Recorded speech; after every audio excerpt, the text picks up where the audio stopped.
शुरुआत कर रहे हैं इस वक्त की बड़ी खबर के साथ। राजौरी से बड़ी खबर आ रही है। सिक्योरिटी कैंप के नजदीक पुरअसरार फायरिंग, 2 आम शहरियों की हलाकत की खबर। इसके बाद से राजौरी में एहतजाज शुरू हुआ है। तो राजौरी से ये बड़ी खबर आपको बता दें, सिक्योरिटी कैंप के नजदीक पुरअसरार फायरिंग, 2 आम शहरियों की हलाकत की खबर आ रही है और इसके बाद से राजौरी में एहतजाज शुरू हुआ है। तो बड़ी खबर आपको बता दें इस वक्त की राजौरी से, जहां पर सिक्योरिटी कैंप के नजदीक पुरअसरार फायरिंग की गई। 2 आम शहरियों की हलाकत की खबर भी आई है और जिसके बाद राजौरी में एहतजाज शुरू हुआ है। राजौरी से ये बड़ी खबर आ रही है। सिक्योरिटी कैंप के नजदीक पुरअसरार फायरिंग, 2 आम शहरियों की हलाकत की खबर और इसके बाद से राजौरी में एहतजाज जारी।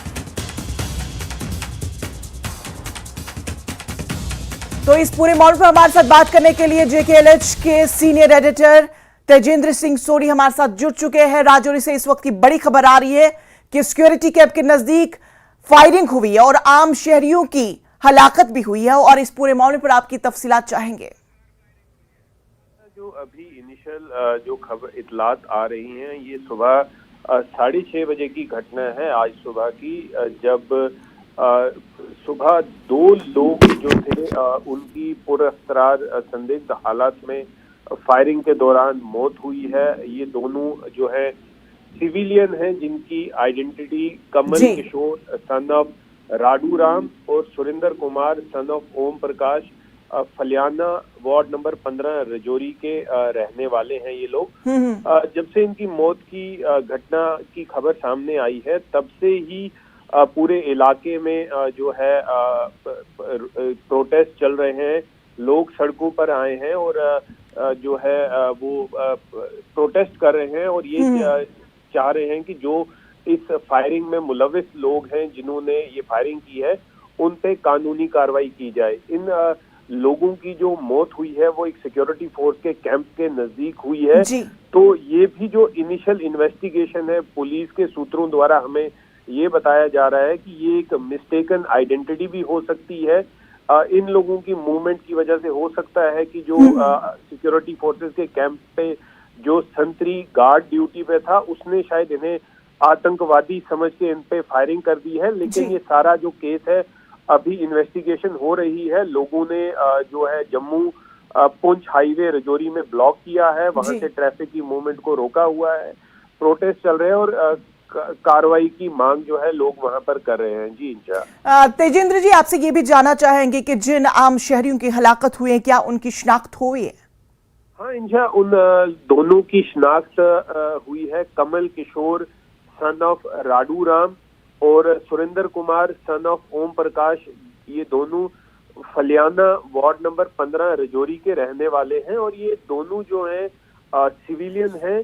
अभी जो लेटेस्ट इंफॉर्मेशन आ रही है कि फायरिंग में एक सिविलियन जख्मी भी है, जिसकी अभी जो आइडेंटिटी है वो पता नहीं चली है। अभी ये जो इंसिडेंट हुआ है, इससे TCP toll check post Altaf Alaf gate के नाम पे जाना जाता है, जहां पर ये इंसिडेंट हुआ है। अभी सिक्योरिटी फोर्सेस की तरफ से कोई इत्तला नहीं आई है, लेकिन जो पुलिस जराये ने बताया है, उसमें पुलिस ने ये बताया है कि उन्होंने प्रिलिमिनरी केस दर्ज कर लिया है और इन्वेस्टिगेशन जो है वो इस केस में शुरू कर ली। बहरहाल अब देखने वाली बात होगी कि इन्वेस्टिगेशन के बाद क्या कुछ चीजें सामने निकल कर आ जाएगी, उस पर भी आपसे हम जुड़ेंगे। फिलहाल तफसीलात के लिए आपका बेहद शुक्रिया। पाकिस्तानी सहाफी को दहशतगर्दी के ताल्लुक से वजीर खारजा जयशंकर से सवाल करना भारी पड़ा। दरअसल अक़वाम मुत्तहिदा में मीडिया स्टेक आउट के दौरान एक पाकिस्तानी सहाफी ने हिंदुस्तान पर दहशतगर्दी की हिमायत का इल्जाम आयद किया था, जिस पर वजीर खारजा ने उसे खरी खरी सुनाई। वजीर खारजा जयशंकर ने तीखे और रास्त जवाब में कहा कि यह सवाल आपको पाकिस्तानी वज़रा से करना चाहिए कि वो कब तक दहशतगर्दी की हिमायत करते रहेंगे। एस जयशंकर ने कहा कि एक अच्छा पड़ोसी बनने की कोशिश कीजिए। एस जयशंकर ने कहा कि दुनिया इन बातों को भूलती नहीं, मुद्दे से हटाकर आप असलियत को छुपा नहीं सकते और न ही किसी को कंफ्यूज कर सकते हैं। दुनिया अब सब कुछ समझ चुकी है। Mr. Minister, I'm from Geo TV Pakistan. If you would like to entertain my question also. Okay. How about Kulbhushan, first of all, and India and Pakistan have been accusing each other about terrorism. Hina Rabbani, as you said, yesterday, she brought out this. Could you come to the question? My question is, how long South Asia is going to see this terrorism disseminating from New Delhi, Kabul, and Pakistan? How long they are going to be at war? Number one, and secondly, how about the UN Security Council resolutions on Kashmir? Does India abide by it or not? Thank you. You're asking the wrong minister when you say how long will we do this, because it is the ministers of Pakistan who will tell you how long Pakistan intends to practice terrorism. So look, at the end of the day, the world is not stupid, the world is not forgetful, and the world does, increasingly call out countries and organizations and people who indulge in terrorism. And by taking that debate elsewhere, you're not going to hide it. You're not going to confuse anybody anymore. People have figured it out. So my advice is, please clean up your act. Please try to be a good neighbor. Please try and contribute to what the rest of the world is trying to do today, which is economic growth, progress, development. So I hope through your... S Jaishankar ने UNSC में पाकिस्तानी वजीर हिना रुबानी खर के बयान का भी करारा जवाब दिया।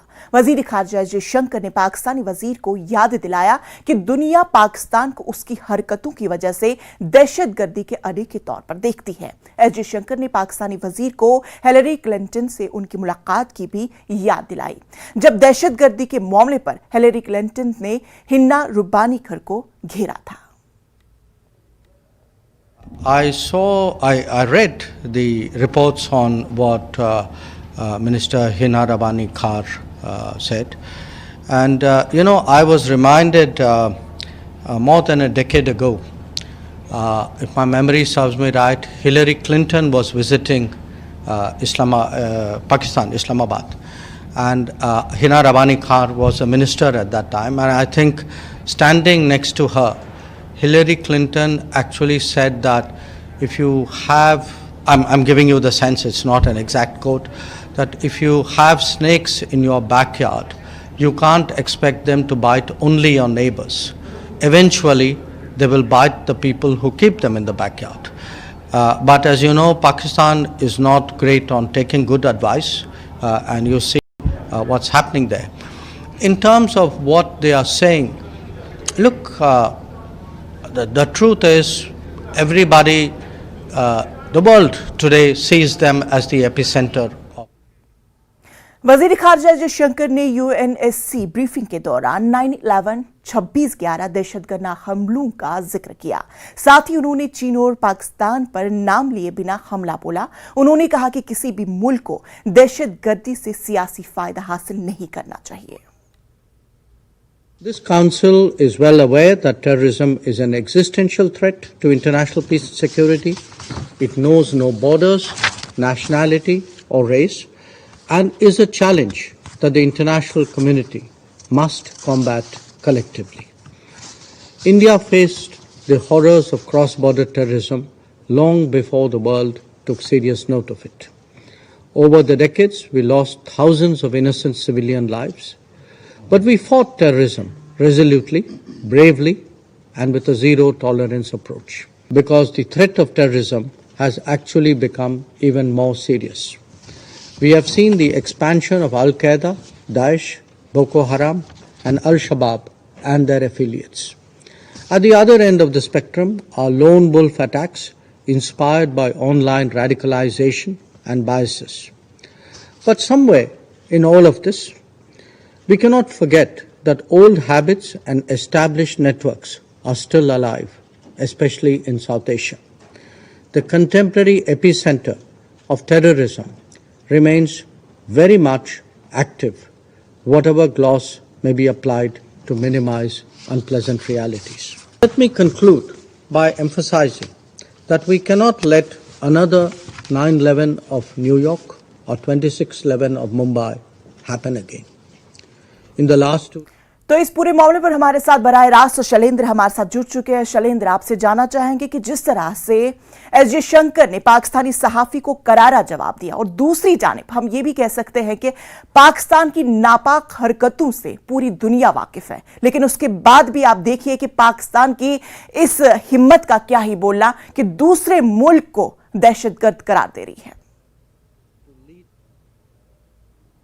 देखिए, बिल्कुल हमने कल देखा कि किस तरह से यूएनएससी में विदेश मंत्री एस जयशंकर का स्टेटमेंट हुआ। उसके बाद जब एक स्टेटमेंट, मीडिया स्टेटमेंट के लिए विदेश मंत्री पहुंचे थे, तब एक पाकिस्तानी पत्रकार ने सवाल पूछा। पहली बड़ी बात यह कि हमने ये देखा है कि कितनी बार पाकिस्तान के जो मंत्री हैं या पाकिस्तान के प्रधानमंत्री जब भी इंडियन मीडिया के साथ सामना होता है तो इंडियन मीडिया से सवाल नहीं लेते हैं, जवाब बात तक नहीं करते हैं। लेकिन यहां पर विदेश मंत्री एस जयशंकर ने पाकिस्तानी पत्रकार का सवाल लिया। हालांकि सवाल हमें पूछा गया था कि उन पत्रकार ने आरोप लगाया कि भारत से जो एक्सपोर्ट होता है टेररिज्म का, इस तरह का आरोप लगाया, अफगानिस्तान का नाम लिया और ये कहा कि इसका हल कब तक होगा। लेकिन ऐसे में विदेश मंत्री ने बहुत करारा जवाब दिया और बहुत सटीक जवाब दिया। विदेश मंत्री ने कहा कि ये सवाल आप मुझसे नहीं बल्कि पाकिस्तान के मंत्रियों से पूछिए कि वो ये बताएं कि पाकिस्तान कब तक आतंकवाद का समर्थन करता रहेगा। और उन्होंने ये कहा कि जिस तरह से बाकी कंट्रीज जो हैं, बाकी मुल्क जो हैं, वो आगे बढ़ रहे हैं, डेवलपमेंट की तरफ जा रहे हैं, इसमें आपको भी यानी पाकिस्तान को भी एक अच्छे पड़ोसी की तरह बर्ताव करना चाहिए और आतंकवाद पर रोक लगनी चाहिए। लेकिन इस तरह का होता नजर नहीं आ रहा है। लेकिन अहम बात यह भी है कि 2 दिन पहले जब विदेश मंत्री एस जयशंकर चेयर कर रहे थे मीटिंग को, तो उस वक्त बिलावल भुट्टो ने भी मल्टीलैटरल प्लेटफॉर्म का मिसयूज करके एक बार फिर कश्मीर का मुद्दा उठाया था, जिसके बाद विदेश मंत्री की तरफ से जवाब भी इसका सामने आया था, जिसमें विदेश मंत्री ने कहा था कि जो मुल्क ओसामा बिन लादेन जैसे आदमी को शह देता है और साथ ही साथ पड़ोसी मुल्क की संसद पर हमला कराता है, ऐसे मुल्क को इस प्लेटफॉर्म पर आकर उपदेश नहीं देना चाहिए। तो कुल मिलाकर एक साफ और एक बहुत फाइन तरीके से विदेश मंत्री ने इसका जवाब दिया था। लेकिन उसके बाद हम ये भी देख रहे हैं कि बिलावल भुट्टो का जो एक नया स्टेटमेंट जो सामने आया है वो कितना गिरा हुआ है और डिप्लोमेसी के नाम पर वो एक धब्बा है। बिल्कुल शैलेंद्र, और ये भी हम जानेंगे कि जिस तरह से जयशंकर ने पूरे इत्मीनान के साथ उनका जवाब दिया, उसके बाद से जब दूसरी चीजों पे हम नजर डालेंगे तो उसके बाद हम ये देख रहे हैं कि पाकिस्तान की नापाक हरकतें जो है वो हर दम हमारे सामने नजर आती रही है। और आज भी जिस तरह से हमने देखा कि बहुत सारी चीजों में पाकिस्तान फहरिस्त में सबसे ऊपर है, लेकिन उसके बाद भी अगर इस तरह के बयानबाजी सामने आ जाती है तो आने वाले वक्त में किस तरह से ये दौर उन पर भारी पड़ सकता है, शायद उसका अंदाजा लगाना अभी मुश्किल होगा। फिलहाल तफसीलात के लिए आपका बेहद शुक्रिया। पाकिस्तान के वजीर खारजा बिलावल भुट्टो के बिगड़े बोल पीएम मोदी पर किया काबिल एतराज तबसरा। तो बड़ी खबर बता दें, इस बीच हकाइक की बुनियाद पर वजीर खारजा जयशंकर के दहशतगर्दी पर बयान से बिगड़े भटके भुट्टो ने सफारतकारी की सबसे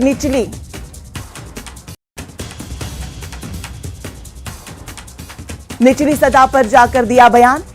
पाकिस्तान भारत से नहीं चाहता अच्छे ताल्लुकात, बयान से होता है ये पूरा मामला जाहिर। पाकिस्तान के वजीर खारजा बिलावल भुट्टो के बिगड़े बोल पीएम मोदी पर किया काबिल एतराज तबसरा। हकाइक की बुनियाद पर वजीर खारजा जयशंकर के दहशतगर्दी पर बयान से भटके भुट्टो ने सफारतकारे की सबसे निचली सतह पर जाकर दिया बयान। तो इस पूरे मामले पर हमारे साथ फिर से शैलेंद्र हमारे साथ जुड़ चुके हैं। शैलेंद्र, आपसे जानेंगे कि जिस तरह से अब पाकिस्तान के वजीर खारजा बिलावल भुट्टो के बिगड़े बोल पर पीएम मोदी पर काबिल एतराज तबसरा आया है और अच्छे ताल्लुकात के ताल्लुक से भी बात की गई है। देखिए, आपको याद दिला दें इंशा की इससे पहले जो प्रधानमंत्री रहे हैं पाकिस्तान के इमरान खान, जब उन्होंने प्रधानमंत्री मोदी पर पर्सनल टिप्पणी की है तब हमने ये देखा है कि संबंध भारत और पाकिस्तान के जो हैं वो और नीचे चले गए हैं। और जो इमरान खान का जो दौर था उस दौरान भारत और पाकिस्तान के बीच में जो रिश्ते थे वो सबसे निचले लेवल पर जाके थम गए हैं। और अब कहीं ना कहीं दोनों देशों के जो संबंध है उसमें कोई एक्सचेंजेस नहीं हो रहे, कोई बातचीत नहीं हो रही है। तो माना यह जा रहा था कि शहबाज शरीफ के आने के बाद शायद हालात बदल जाएं, लेकिन जिस तरह के कमेंट सामने आए हैं बिलावल भुट्टो के, जहां पर उन्होंने प्रधानमंत्री मोदी और गुजरात दंगों को एक बार फिर से जोड़ा है, तो जाहिर तौर पर से सवाल खड़े होते हैं कि आखिर शहबाज शरीफ की सरकार चाहती क्या है कि अगर एक पड़ोसी मुल्क के बारे में आप कमेंट करते भी हैं, लेकिन एक पड़ोसी मुल्क के इलेक्टेड प्राइम मिनिस्टर के बारे में इस तरह का अगर बयान सामने आता तो जाहिर है कि वो नहीं चाहते हैं कि वो भारत के साथ अच्छे संबंध बनाए। और इस तरह की जो टिप्पणी है वो कहीं ना कहीं कूटनीति के सबसे निचले स्तर पर जाकर उन्होंने टिप्पणी की है। और सवाल आपको बता दें कि जिस तरह का बयान दिया गया था विदेश मंत्री एस जयशंकर की तरफ से, जिसमें कहा गया था कि जो मुल्क, और सच्चाई पर आधारित यह बयान था कि जो मुल्क अपने यहां पर ओसामा बिन लादेन जैसे आतंकी को पनाह दे सकता है, उससे और क्या उम्मीद की जा सकती है। इसके बदले में जो कमेंट किया है बिलावल भुट्टो ने वो काफी आपत्तिजनक है, लेकिन माना जा रहा है कि इस पूरे मामले को लेकर अब भारत की तरफ से भी एक कमेंट दिया जाएगा। क्योंकि देखिए, एक आम आदमी अगर पाकिस्तान की इस तरह की बात करता है तो समझ में आता है, लेकिन पाकिस्तान का चुना हुआ विदेश मंत्री अगर इस तरह की बात करता है तो ये सवाल खड़े करता है कि आखिर पाकिस्तान किस स्तर तक नीचे गिरकर इस तरह के बयानबाजी करता है और वो किस तरह के संबंध अपने पड़ोसी मुल्क से चाहता है। तो चलिए शैलेंद्र, तफसीलात के लिए आपका बेहद शुक्रिया। इसके बाद फिर से आपका इस्तकबाल करते हैं और अगली खबर का रुख करते हैं। गवर्नमेंट स्कूलों में एनरोलमेंट बढ़ाने के लिए महकमे तालीम त्राल और दीगर इलाकों में मुख्तलिफ प्रोग्राम्स मुनक्किद कर रहा है। एजुकेशन प्लानिंग डेवलपमेंट ऑफिसर मंजूर अहमद खान ने न्यूज़ 18 को बताया कि जिला में 83 नए किंडर गार्डन स्कूल तामीर किए गए हैं, जहां छोटे बच्चों के लिए तमाम इंतजाम किए गए हैं।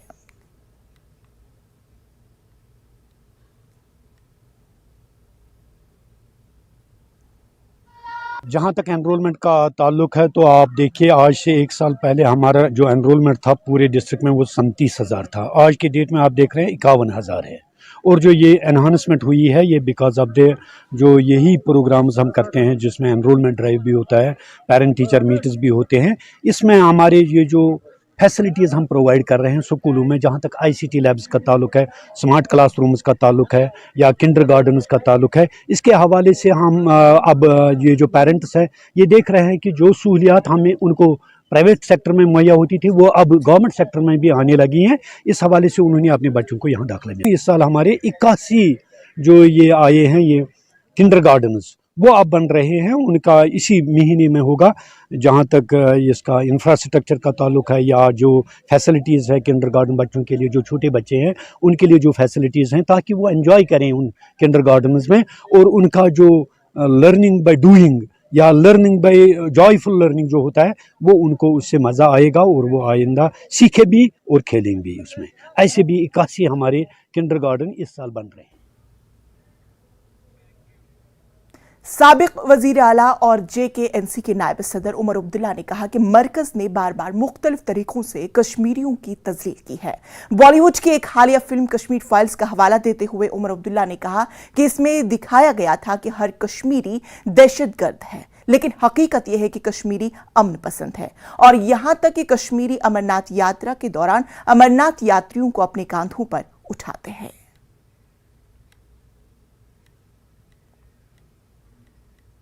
हमें तो जलील करने में इन्होंने कोई कोशिश में अपनी कमी नहीं रखी, लेकिन यहां आम कश्मीरियों को कितना जलील इन्होंने किया। पूरी दुनिया में इन्होंने कश्मीरियों को जलील करने की कोशिश की, कुछ फिल्में बना के जहर डालने की कोशिश की यहां कश्मीरियों के खिलाफ।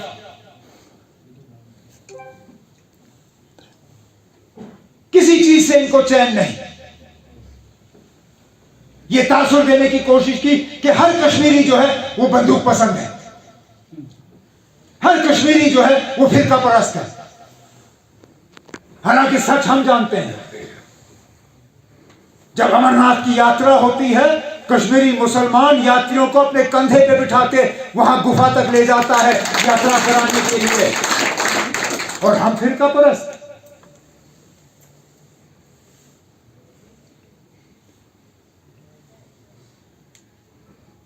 हमसे ज्यादा अमन पसंद लोग हैं नहीं, ये हमारी बदकिस्मती है। इस मामले पर हमारे साथ बात करने के लिए मुदस्सिर हमारे साथ जुड़ चुके हैं। मुदस्सिर, आपसे जानेंगे कि जिस तरह से कश्मीर फाइल्स को लेकर तजाद चल ही रहा है और इसी बीच उमर अब्दुल्ला ने भी अपना रद्द-ए-अमल इस पूरे मामले पर दिया है, तो क्या कुछ है आपके पास तफसीलात? बिल्कुल इंशा, मैं आपको बता दूं कि जो कश्मीर फाइल्स बॉलीवुड मूवी है तो कहीं ना कहीं ये हमेशा जो है सुर्खियों में आती है और इस पर जो तजाद है वो अभी भी चल रहा है। और ऐसे में जो उमर अब्दुल्ला है, जो साबिक वज़ीर आला रहे हैं जम्मू कश्मीर के और जो जम्मू कश्मीर नेशनल कॉन्फ्रेंस के नायब सदर भी है, तो उन्होंने फिर एक बड़ा बयान दिया है कश्मीर फाइल्स को लेकर। और ये कहा गया कि पहले तो उन्होंने ये कहा, जो अनंतनाग का 3 रोज़ा दौरा था उनका, और दौरे के आखिरी दिन उन्होंने ये बयान दिया कि जो सेंट्रल गवर्नमेंट है, यानी कि उनका सीधे तौर पर निशाना बीजेपी था और बीजेपी कहीं ना कहीं ये कोशिश कर रही है कि कश्मीरियों के जो हुकूक है वो छीने जाए और कश्मीरियों को पूरे जो वर्ल्ड में उनको बदनाम किया जाए। और इसी तनाजुर में उन्होंने जो कश्मीर फाइल्स फिल्म है उसका हवाला देते हुए कहा कि ये दिखाने की कोशिश की गई है, ये डिपिक्ट करने की कोशिश की गई है कि जो कश्मीरी है, कि हर कश्मीरी जो है वो दहशतगर्द है, हर कश्मीरी जो है वो मिलिटेंसी को जो है तक़वियत देता है और हर कश्मीरी जो है जो बंदूक पसंद है। तो उस हवाले से उन्होंने कहा कि ये कोशिश की गई कि कश्मीर को पूरे वर्ल्ड लेवल पे बदनाम किया जाए, लेकिन सच बात यह है कि कश्मीरी जो है, कश्मीरी कौम अमन पसंद है और कश्मीरी कौम जो है उन्होंने हमेशा कम्युनल हारमोनी को तक़वियत दी है, कम्युनल हारमोनी को फ़रोग देना चाहा है। और इस तनाजुर में उन्होंने जो है श्री अमरनाथ जी यात्रा का भी हवाला दिया और ये कहा कि जो रोज़े अव्वल से जब से ये अमरनाथ यात्रा शुरू हुई है तब से कश्मीरी लोग जो है इस यात्रा में पेश रहते हैं और यहाँ तक कि जो मुल्क के मुख्तलिफ हिस्सों से जो यात्री यहाँ पर आते हैं उनको अपने कांधों पे बिठा के अमरनाथ यात्रा जो कि हिमालयी गुफा है वहाँ पर ले जाते हैं। और उन्होंने ये भी कहा कि बीजेपी की ये कोशिश रहती है कि जो नेशनल कॉन्फ्रेंस है उसको बदनाम किया जाए। हालांकि उन्होंने ये भी तज़किरा किया कि वो इक़्तिदार में नहीं है, उनको लगभग 8 साल हुए हैं इक़्तिदार से दूर, लेकिन इसके बावजूद भी नेशनल कॉन्फ्रेंस से खतरा महसूस होता है बीजेपी को और ये कोशिश की जाती है कि नेशनल कॉन्फ्रेंस के लीडरान को तंग तलब किया जाए। और फिलहाल हम आपको बता दें कि जो कश्मीर फाइल्स फिल्म है, जिस तरह से इस पर कई मिक्सड रिएक्शंस आते हैं, तो ऐसे में उमर अब्दुल्ला का एक बहुत बड़ा बयान जिस तरह से उन्होंने दिया है तो यकीनी तौर पर अब इस पर भी रिएक्शंस आएंगे। हालांकि उन्होंने न्यूज़ 18 का भी हवाला दिया कि किस तरह से जो लीडरान हैं तो वो फिर न्यूज़ 18 पे शाम को आते हैं 7 बजे। उन्होंने कहा कि 7 बजे वो चैनल देखेगा तो किस तरह से उनका जो है तनकीद करते हैं उनके बयानात की जो लीडरान होते हैं अपोजिशन के। जी इंशा। तो चलिए मुदस्सिर, तमाम तर तफसीलात के लिए आपका बेहद शुक्रिया। गवर्नमेंट हायर सेकेंडरी स्कूल बटकुंतराल में एक तकरीब मुनक्किद हुई जिसमें स्कूली बच्चों के साथ साथ अमले और मकामी लोगों ने शिरकत की। इस मौके पर स्कूली बच्चों की जानिब से एक रंगारंग प्रोग्राम का एहतिमाम किया गया, जिस दौरान कई तलबा ने अपने हुनर का मुजाहिरा किया, जिस पर शुरा ने उनकी हौसला अफजाई की। प्रोग्राम के दौरान मंशियात की वबा को खत्म करने के हवाले से भी बातचीत की गई, जिस पर तलबा ने एक कश्मीरी ड्रामा भी पेश किया। प्रोग्राम के आखिर पर बेहतरीन कारकर्दगी का मुजाहिरा करने वाले तालिब इल्मों में इनामात तकसीम किए गए।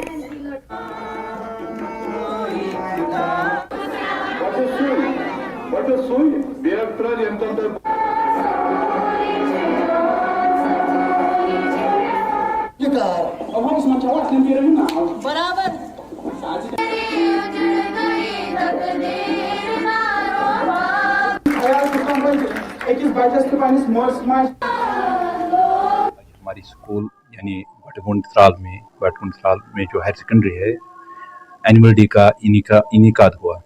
इसमें साल भर जो हमने करिकुलर और को करिकुलर एक्टिविटीज़ की उनका अहाता हुआ और इसमें गाँवों के कसीर अफराद के अलावा हमारे अपने स्कूल के बच्चों और क्लस्टर से वाबस्ता स्कूल के बच्चों और वहाँ के HOI ने भी हिस्सा लिया।